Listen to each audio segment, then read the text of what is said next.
同學仔，咁我哋做體積容量嘅各類題目嘅。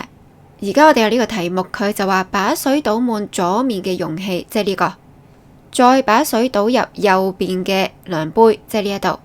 咁請於量杯畫出正確嘅水位。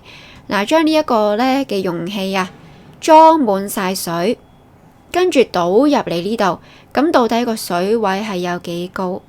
佢就係問緊呢樣嘢。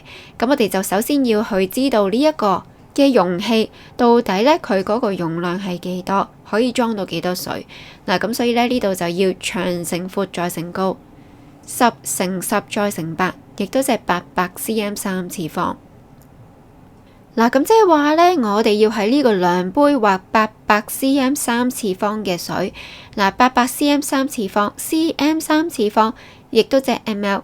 咁所以800 cm 3次方咧，其實亦都即係800個 ml。我哋要喺度畫800 ml 水。嗱，佢呢度咧去到500 ml、1000 ml， 分開10格。咁所以呢一度咧10個刻度咧，就每一個都係100個 ml。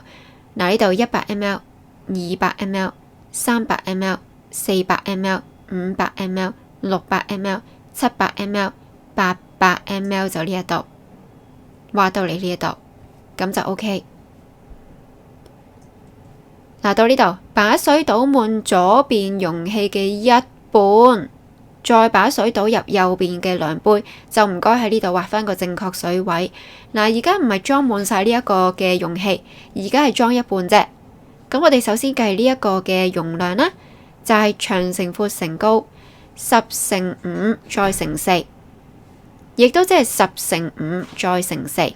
嗱，跟住咧佢話要一半嘅，所以我哋仲要除2，咁就得出100個 cm 3次方。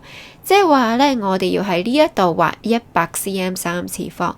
嗱，即係畫一格咯，一格就係100 cm 3次方，亦都即係100 ml 啊。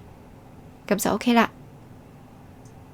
快啲上榮恩教室嘅 Facebook 同埋我哋嘅網站度睇下啦。